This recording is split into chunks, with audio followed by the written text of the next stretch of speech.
News next top ನ್ಯೂಸ್ಗೆ ಸ್ವಾಗತ. ನಾನು ದರ್ಶನ್ ಶೆಟ್ಟಿ ನಾರ್ಕಳಿ. ಟಾಪ್ ನ್ಯೂಸ್ ನೋಡೋಣ. ಅದಕ್ಕೂ ಮುನ್ನ ಈ ಕ್ಷಣದ ಹೆಡ್ಲೈನ್ಸ್. ಹೊಸ ವರ್ಷದ ಸಂಭ್ರಮದಲ್ಲಿ ಮಿಂದೆದ್ದ ನಾಡಿನ ಜನತೆ, ಕುಣಿದು ಕುಪ್ಪಳಿಸಿದ ಯುವ ಸಮೂಹ, ಅಲ್ಲಲ್ಲಿ ಪೊಲೀಸರಿಂದ ಲಾಠಿ ರುಚಿ ಪ್ರದರ್ಶನ. ಕೋಗಿಲು ಸಂತ್ರಸ್ತರಿಗೆ ಹೊಸ ವರ್ಷಕ್ಕಿಲ್ಲ ನಿವೇಶನ, ಒಂದು ದಿನ ತಡವಾಗಿ ಮನೆ ಹಸ್ತಾಂತರ, ಬೆಂಗಳೂರನ್ನ ಮತ್ತೊಂದು ಬಾಗ್ಲ ಮಾಡಬೇಡಿ ಎಂದ ಬಿಜೆಪಿ. ಸುಬ್ರಹ್ಮಣ್ಯ ಧರ್ಮಸ್ಥಳಕ್ಕೆ ತೆರಳುವವರಿಗೆ ಗುಡ್ ನ್ಯೂಸ್, ಶೀಘ್ರದಲ್ಲೇ ಕಾರ್ಯ ಆರಂಭಿಸಲಿದೆ ವಂದೇ ಭಾರತ್ ಎಕ್ಸ್ಪ್ರೆಸ್, ಪ್ರಯಾಣಿಕರ ಸಂಚಾರ ವೇಗ ಹೆಚ್ಚಿಸಲಿದೆ ಸೆಮಿ ಹೈಸ್ಪೀಡ್ ಟ್ರೈನ್.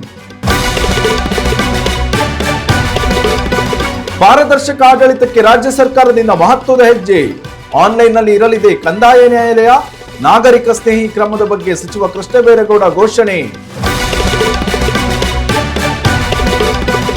ಈ ಸಲ ಗಣರಾಜ್ಯೋತ್ಸವದಲ್ಲಿ ಇರಲಿದೆ ನೂತನ ಪೆರೇಡ್, ಮೊಟ್ಟ ಮೊದಲ ಬಾರಿಗೆ ಕರ್ತವ್ಯ ಪಥದಲ್ಲಿ ಸೇನಾ ಪ್ರಾಣಿಗಳ ಪಥಸಂಚಲನ, ಕರ್ನಾಟಕದ ಮೊದಲ ಶಾನುಗಳಿಗೂ ಸ್ಥಾನ.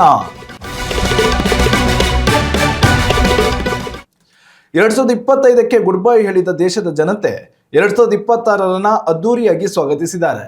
21ನೇ ಶತಮಾನದ ಮೊದಲ 25 ವರ್ಷಗಳನ್ನು ಕಳೆದು ಹೊಸ ಅಂಕಕ್ಕೆ ಸಂಪೂರ್ಣ ವಿಶ್ವ ಕಾಲಿಟ್ಟಿದೆ. ಹೊಸ ವರ್ಷದ ಸಂಭ್ರಮವನ್ನ ಸಿಲಿಕಾನ್ ಸಿಟಿಯ ಬಹುತೇಕ ಯುವ ಸಮೂಹ ನಶೆಯಲ್ಲಿ ತೇಲಾಡುವ ಮೂಲಕ ಸ್ವಾಗತಿಸಿದೆ. ಬಿಗಿ ಬಂದೋಬಸ್ತ್ ನಡುವೆಯೂ ಕೆಲವೆಡೆ ಪುಂಡಾಟ ಪ್ರದರ್ಶನವಾಗಿತ್ತು. ಹೀಗಾಗಿ ಹೊಸ ವರ್ಷದಂದು ಕೆಲವರು ಲಾಠಿ ರುಚಿಯನ್ನ ನೋಡುವಂತಾಯಿತು. ಹೊಸ ವರ್ಷವನ್ನ ಬೆಂಗಳೂರಿನ MG ರೋಡ್, ಬ್ರಿಗೇಡ್ ರಸ್ತೆ, ಚರ್ಚ್ ಸ್ಟ್ರೀಟ್, ಒಪೆರಾ ರಸ್ತೆಯಲ್ಲಿ ಮತ್ತಿನ ನಶೆಯ ಮೂಲಕವೇ ಸ್ವಾಗತಿಸಲಾಗಿದೆ. ಕುಡಿದು ಟೈಟ್ ಆಗಿ ಮನೆಗೆ ತೆರಳಲು ಕಷ್ಟಪಡುತ್ತಿದ್ದ ಯುವತಿಯನ್ನು ಪೊಲೀಸರೇ ಆಟೋ ಮಾಡಿ ಮನೆಗೆ ಕಳಿಸಿಕೊಟ್ಟ ಪ್ರಸಂಗವೂ ನಡೆಯಿತು. ಒಪೆರಾ ರಸ್ತೆಯಲ್ಲಿ ಕುಡಿದ ಮತ್ತಿನಲ್ಲಿ ಗೆಳತಿ ತನ್ನ ಗೆಳೆಯನಿಗೆ ಕಪಾಳ ಮೋಕ್ಷ ಮಾಡಿತು. ಇವರಿಬ್ಬರ ನಡುವಿನ ಗಲಾಟೆ ಪರಿಹರಿಸಲು ಪೊಲೀಸರೇ ಮಧ್ಯೆ ಪ್ರವೇಶಿಸಬೇಕಾಯಿತು. ಕೋರಮಂಗಲದ ಟೋಕಾ ಕ್ಲಬ್ನಲ್ಲಿ ಯುವಕರು ಪರಸ್ಪರ ಹೊಡೆದಾಡಿಕೊಂಡಿದ್ದಾರೆ. ಗಾಯಗೊಂಡಿದ್ದರೂ ಆಂಬ್ಯುಲೆನ್ಸ್ ಹತ್ತಲು ನಿರಾಕರಿಸುತ್ತಿದ್ದ ಯುವಕನನ್ನು ಪೊಲೀಸರು ಕಪಾಳ ಮೋಕ್ಷ ಮಾಡಿ ಆಸ್ಪತ್ರೆಗೆ ಕರೆದುಕೊಂಡು ಹೋಗುವಂತಾಗಿತ್ತು. ಈ ರೀತಿಯ 10 ಮತ್ತಿನ ಕಿರಿಕ್ ಮೂಲಕವೇ ಬೆಂಗಳೂರಿನ ಜನತೆ ಹೊಸ ವರ್ಷವನ್ನ ವೆಲ್ಕಮ್ ಮಾಡಿದ್ದಾರೆ.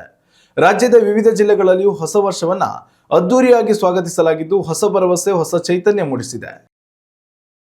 ಉತ್ತಮ ಸಂಸ್ಕಾರಯುತ ಶಿಕ್ಷಣದೊಂದಿಗೆ VSS English medium CBSE school, Udupi Muddur.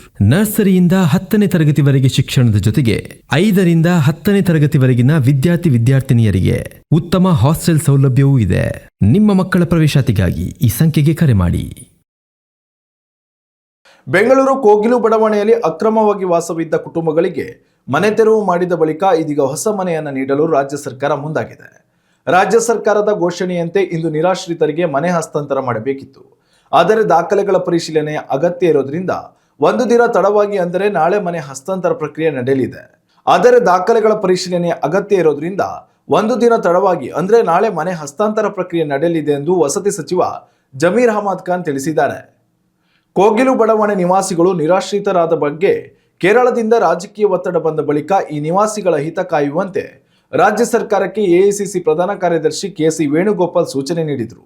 ಇದಾದ ಬಳಿಕ ತುರ್ತು ಸಭೆ ಕರೆದಿದ್ದ DCM DK ಶಿವಕುಮಾರ್ ರಾಜೀವ್ ಗಾಂಧಿ ವಸತಿ ನಿಗಮದಿಂದ ಬೈಯಪ್ಪನಹಳ್ಳಿ ಬಳಿ ನಿರ್ಮಿಸಿರುವ ವಸತಿ ಸಂಕೀರ್ಣದಲ್ಲಿ ಈ ಸಂತ್ರಸ್ತರಿಗೆ ಸೂರು ಕಲ್ಪಿಸುವ ತೀರ್ಮಾನಕ್ಕೆ ಬಂದಿದ್ರು.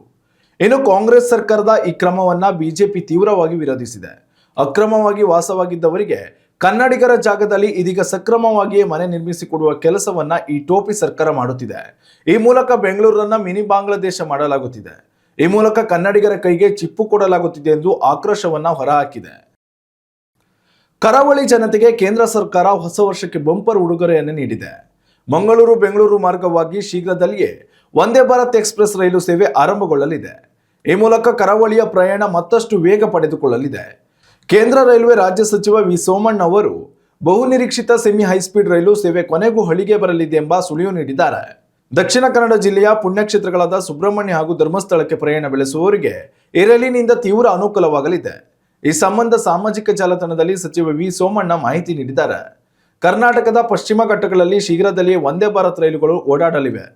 ಮಂಗಳೂರು ಭಾಗದ ಜನತೆಯ ಬಹುದಿನಗಳ ಬೇಡಿಕೆ ಈಡೇರಲಿದೆ. ಈಗಾಗಲೇ ಮಂಗಳೂರು ಬೆಂಗಳೂರು ವಂದೇ ಭಾರತ್ ಸೇವೆ ಆರಂಭಿಸುವ ನಿರ್ಧಾರ ಅಂತಿಮವಾಗಿದೆ.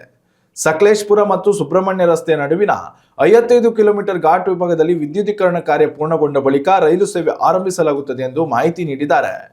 ಇದು ರಾಜ್ಯ ರಾಜಧಾನಿ ಮತ್ತು ಕರಾವಳಿ ಭಾಗದ ಸಂಪರ್ಕವನ್ನ ಈ ಹೊಸ ರೈಲು ಮತ್ತಷ್ಟು ಗಟ್ಟಿಗೊಳಿಸಲಿದೆ. ರೈಲು ಕಾರ್ಯಾಚರಣೆಯು ಮತ್ತಷ್ಟು ಇಂಧನ ಬಳಕೆಯನ್ನ ಕಡಿಮೆ ಮಾಡಲಿದೆ.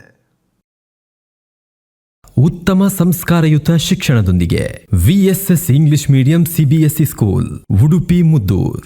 ನರ್ಸರಿಯಿಂದ 10ನೇ ತರಗತಿವರೆಗೆ ಶಿಕ್ಷಣದ ಜೊತೆಗೆ 5ರಿಂದ 10ನೇ ತರಗತಿವರೆಗಿನ ವಿದ್ಯಾರ್ಥಿನಿಯರಿಗೆ ಉತ್ತಮ ಹಾಸ್ಟೆಲ್ ಸೌಲಭ್ಯವೂ ಇದೆ. ನಿಮ್ಮ ಮಕ್ಕಳ ಪ್ರವೇಶಾತಿಗಾಗಿ ಈ ಸಂಖ್ಯೆಗೆ ಕರೆ ಮಾಡಿ. ರಾಜ್ಯದಲ್ಲಿ ಆಡಳಿತ ಪ್ರಕ್ರಿಯೆಯನ್ನು ಮತ್ತಷ್ಟು ಜನಸ್ನೇಹಿಗೊಳಿಸುವ ನಿಟ್ಟಿನಲ್ಲಿ ರಾಜ್ಯ ಸರ್ಕಾರ ಮತ್ತೊಂದು ಮಹತ್ವದ ಕ್ರಮ ಕೈಗೊಂಡಿದೆ. ಕಂದಾಯ ನ್ಯಾಯಾಲಯಗಳು ಕಾನೂನು ಚೌಕಟ್ಟು ಮೀರಿ ಕೆಲವು ತೀರ್ಮಾನ ಹೊರಡಿಸಿರುವುದು ಗಮನಕ್ಕೆ ಬಂದ ಹಿನ್ನೆಲೆಯಲ್ಲಿ ಇದರ ತಡೆಗಾಗಿ ಕಂದಾಯ ಇಲಾಖೆ ನೂತನ ಹೆಜ್ಜೆ ಇಟ್ಟಿದೆ. ಕಂದಾಯ ನ್ಯಾಯಾಲಯಗಳನ್ನು ಜನಸ್ನೇಹಿಗೊಳಿಸುವ ಪ್ರಯತ್ನದ ಭಾಗವಾಗಿ ಇನ್ಮುಂದೆ ಕಂದಾಯ ನ್ಯಾಯಾಲಯಗಳು ಆನ್ಲೈನ್ನಲ್ಲಿ ಇರಲಿವೆ. ಈ ಸಂಬಂಧ ಪತ್ರಿಕಾ ಪ್ರಕಟಣೆ ಹೊರಡಿಸಿರುವ ಕಂದಾಯ ಸಚಿವ ಕೃಷ್ಣ ಬೈರೇಗೌಡ, ಕಂದಾಯ ಇಲಾಖೆಯಲ್ಲಿ ಆಡಳಿತಾತ್ಮಕ ಪ್ರಕ್ರಿಯೆಯನ್ನ ಸರಳೀಕೃತಗೊಳಿಸುವ ಮೂಲಕ ಜವಾಬ್ದಾರಿಯುತ ಆಡಳಿತವನ್ನು ನೀಡುವುದು ನಮ್ಮ ಗುರಿಯಾಗಿದೆ. ಸಾರ್ವಜನಿಕರಿಗೆ ಸೇವೆ ಸಲ್ಲಿಸುವ ದೀರ್ಘಕಾಲೀನ ವ್ಯವಸ್ಥೆಯ ಬದಲಾವಣೆ ವಿಧಾನವನ್ನ ಅನುಸರಿಸುತ್ತಿದ್ದೇವೆ ಎಂದು ಅವರು ಮಾಹಿತಿ ನೀಡಿದರು. ಈ ಹಿಂದೆ ಕಾನೂನು ಮೀರಿ ಆದೇಶ ನೀಡುವುದನ್ನು ತಡೆಯಲು ನ್ಯಾಯಾಲಯಗಳಲ್ಲಿ RCCMS ಸೇರಿದಂತೆ ಡಿಜಿಟೈಸೇಷನ್ ಮುಖಾಂತರ ಆದೇಶಗಳನ್ನು ನೀಡುವ ವ್ಯವಸ್ಥೆಗೆ ಚಾಲನೆ ನೀಡಲಾಗಿತ್ತು. ಇದೀಗ ಇನ್ನೂ ಒಂದು ಹೆಜ್ಜೆ ಮುಂದಡಿ ಇಡಲಾಗಿದ್ದು ನ್ಯಾಯಾಲಯಗಳನ್ನು ಆನ್ಲೈನ್ ಮುಖಾಂತರ ನಡೆಸುವ ಪ್ರಕ್ರಿಯೆಗೆ ಚಾಲನೆ ನೀಡಲಾಗುತ್ತಿದೆ. ದೇಶದ ರಕ್ಷಣೆಯಲ್ಲಿ ಸೇನೆಯಲ್ಲಿ ಕಾರ್ಯನಿರ್ವಹಿಸುತ್ತಿರುವ ಪ್ರಾಣಿಗಳ ಕೊಡುಗೆಯೂ ಸಾಕಷ್ಟಿದೆ. ಈ ಹಿನ್ನೆಲೆಯಲ್ಲಿ ಈ ಬಾರಿಯ ಗಣರಾಜ್ಯೋತ್ಸವದ ಪಥಸಂಚಲನದಲ್ಲಿ ಯೋಧರ ಜೊತೆಯಲ್ಲಿ ಪ್ರಾಣಿಗಳು ಹೆಜ್ಜೆ ಹಾಕಲಿದೆ. ಈ ಮೂಲಕ ಭಾರತದ ಇತಿಹಾಸದಲ್ಲಿಯೇ ಇದೇ ಮೊದಲ ಬಾರಿಗೆ ಕರ್ತವ್ಯ ಪಥದಲ್ಲಿ ಪ್ರಾಣಿಗಳನ್ನು ಕಾಣಬಹುದಾಗಿದೆ. ದೇಶ ರಕ್ಷಣೆಯಲ್ಲಿ ಸದನಿರತವಾಗಿರುವ ಪ್ರಾಣತ್ಯಾಗಕ್ಕೂ ಸಿದ್ಧವಾಗಿರುವ ಪ್ರಾಣಿಗಳಿಗೂ ಗೌರವ ನೀಡುವುದು ಈ ಪಥಸಂಚಲನದ ಉದ್ದೇಶವಾಗಿದೆ. ಈ ಬಾರಿಯ ಪಥಸಂಚಲನದಲ್ಲಿ ಕರ್ನಾಟಕದ ಮುಧೋಳ ತಳಿಯ ಶ್ವಾನ ಕೂಡ ಭಾಗವಹಿಸಿದೆ ಎನ್ನಲಾಗ್ತಿದೆ. ಇನ್ನುಳಿದಂತೆ ಅವಳಿ ಡುಬ್ಬದ ಒಂಟೆ, ಗಿಡುಗ, ಹದ್ದು, ಜನ್ಸ್ಕರ್ ಕುದುರೆ ಸ್ಥಾನ ಪಡೆದಿವೆ. ಈ ವಿಶಿಷ್ಟ ಪಥಸಂಚಲನಕ್ಕಾಗಿ ಈಗಾಗಲೇ ತಾಲೀಮು ಅಭ್ಯಾಸ ಕೂಡ ಆರಂಭಗೊಂಡಿದೆ. ಲಡಾಖ್ನ ಶೀತ ಮರುಭೂಮಿಯಲ್ಲಿ 250 ಕೆಜಿಗೂ ಅಧಿಕ ತೂಕ ಹೊತ್ತು ದುರ್ಗಮ ಹಾದಿಯಲ್ಲಿ ಸಾಗುವ ಮೂಲಕ ಸೇನೆಗೆ ಸೇವೆ ಸಲ್ಲಿಸುತ್ತಿರುವ ಅವಳಿ ಡುಬ್ಬದ ಒಂಟೆಗಳು ಪಥಸಂಚಲನವನ್ನು ಮುನ್ನಡೆಸಲಿವೆ. ಸೇನೆಯ ರಿಮೌಂಟ್ ಹಾಗೂ ಪಶುವೈದ್ಯಕೀಯ ದಳ ಕೂಡ ಪ್ರಾಣಿಗಳೊಂದಿಗೆ ಹೆಜ್ಜೆ ಹಾಕಲಿದ್ದಾರೆ.